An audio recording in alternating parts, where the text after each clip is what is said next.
Alan Watts was born in England in 1915. He was a curious child. He loved to explore the world around him.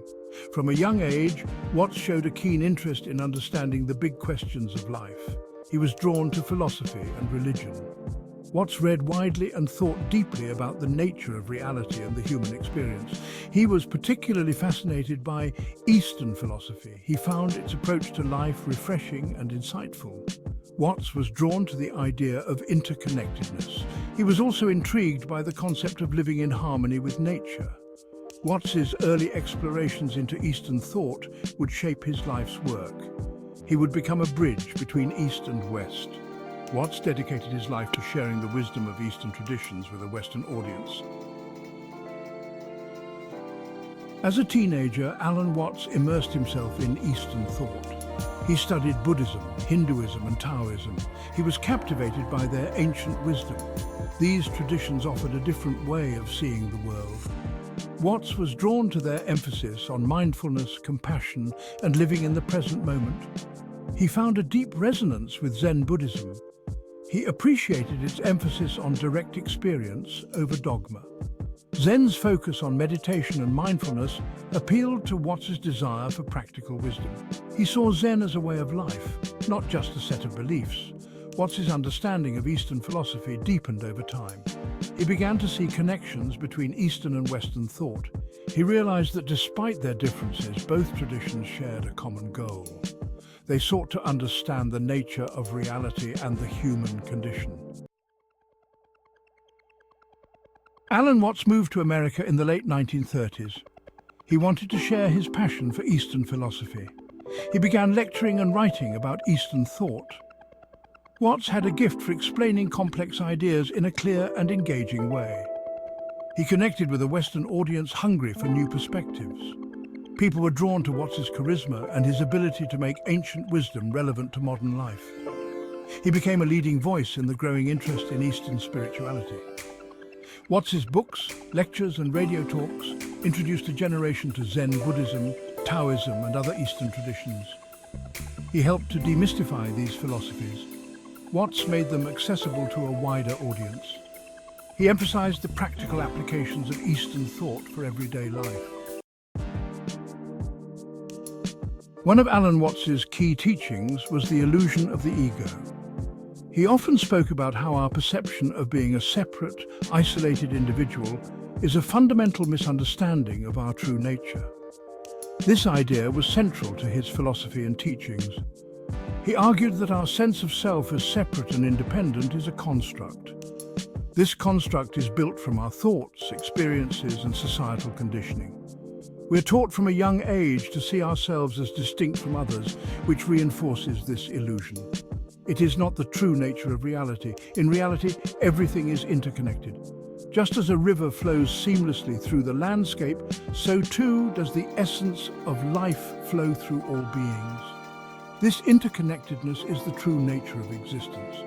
Watts believed that we are all part of a larger interconnected web of life. This web is intricate and vast, encompassing all forms of life and the universe itself. Every action, thought, and emotion is part of this grand tapestry. He drew upon Eastern philosophies to explain this concept. Traditions such as Buddhism, Taoism, and Hinduism have long recognized the illusion of the self and the importance of understanding our interconnected nature. These philosophies offer profound insights into the nature of reality. Watts used the metaphor of a wave in the ocean. He explained that just as a wave is a temporary form that rises and falls within the ocean, so too are we temporary forms within the vast ocean of existence. The wave may appear as a separate entity. It has its own shape, movement, and identity. However, this individuality is an illusion. However, it is ultimately inseparable from the ocean itself. The wave is made of the same water as the ocean and is always connected to it. Similarly, we are made of the same essence as the universe and are always connected to it. Similarly, we are all part of a larger cosmic dance. This dance includes the stars, galaxies, and all forms of life. It is a continuous dynamic process that we are all a part of, whether we realize it or not. Watts believed that understanding this interconnectedness is essential for living a fulfilling life. When we recognize our place in the larger web of existence, we can find a deeper sense of purpose and meaning. This understanding can lead to greater compassion and empathy for others. He argued that the ego, with its constant desires and fears, creates a sense of separation and anxiety. The ego is always striving for more, fearing loss and comparing itself to others. This constant turmoil prevents us from experiencing true peace. By letting go of the illusion of the self, we can experience a deeper sense of peace and connection. Meditation, mindfulness, and other practices can help us see through the illusion and connect with our true nature. In this state, we can find a profound sense of tranquility and unity with all of existence.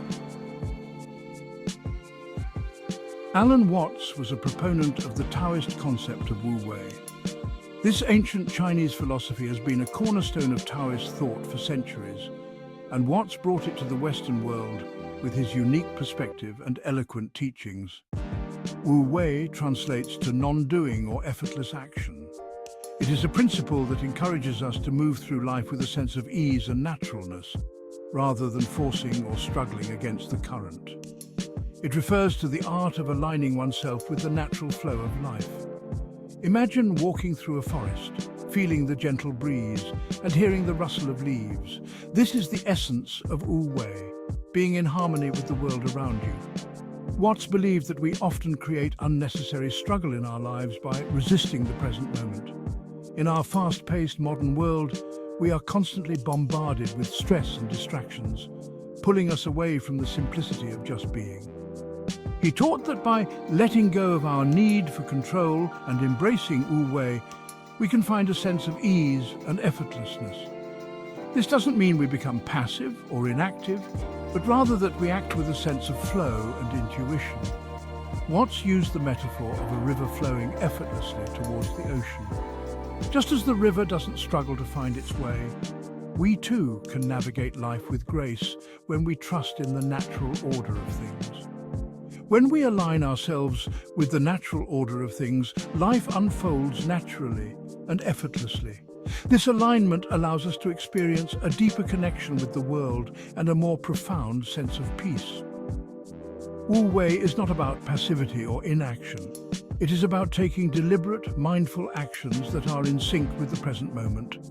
It's about being fully engaged in what we are doing without the need for force or struggle. It is about acting in harmony with the present moment. When we are mindful and present, our actions become more effective and meaningful. We are able to respond to life's challenges with clarity and calmness. It is about trusting the natural unfolding of life. Just as the sun rises and flowers bloom without effort, we too can trust that life will unfold as it should, without the need for constant intervention. Watts believed that by practicing Wu Wei, we can live more joyful and fulfilling lives. By embracing this philosophy, we can find a deeper sense of contentment and happiness, and truly enjoy the beauty and simplicity of life. Alan Watts had a unique perspective on death. He was a philosopher who delved deeply into the mysteries of existence, and his thoughts on death were both profound and enlightening. He did not see it as an end, but as a natural part of the cycle of life. Just as the seasons change, bringing new life in spring and the quiet dormancy of winter, death is a transition, not a termination. Watts drew upon Eastern philosophies that view death as a transition to a different state of being. In many Eastern traditions, death is seen as a doorway to another form of existence, a continuation rather than a conclusion. He believed that by accepting death, we can live more fully in the present moment. When we embrace the inevitability of our mortality, we are freed from the fear that often holds us back from truly experiencing life. He often used the analogy of a wave returning to the ocean. Just as a wave rises and falls, only to merge back into the vast sea, our lives are temporary expressions of a greater whole. Just as the wave is not truly separate from the ocean, our individual lives are part of a larger cosmic dance. We are all interconnected, part of the same universal rhythm. Death, in Watts's view, is simply a return to this source. It is a homecoming, a reunion with the fundamental essence from which we all originate. Watts believed that our fear of death stems from our attachment to the illusion of the self. we often see ourselves as separate entities, isolated from the world around us. By recognizing that we are not separate from the flow of life, we can approach death with a sense of peace and acceptance. When we understand that we are part of a continuous stream, the fear of death diminishes. He saw death as a natural and inevitable part of the journey. It is not something to be feared, but rather something to be embraced as an integral part of the human experience. By understanding and accepting this, we can live our lives more fully with greater joy and less fear. Alan Watts passed away in 1973. However, his teachings continue to resonate with people around the world. His work has had a profound impact on Western understanding of Eastern philosophy. Watts's books and lectures remain popular today. They continue to inspire people to seek a deeper understanding of themselves and the world around them. His message of interconnectedness, mindfulness, and living in harmony with the present moment is more relevant than ever. In a world often characterized by stress and separation, Watts's teachings offer a path to greater peace, meaning, and fulfillment. His legacy is a testament to the power of ideas to bridge cultures and inspire generations.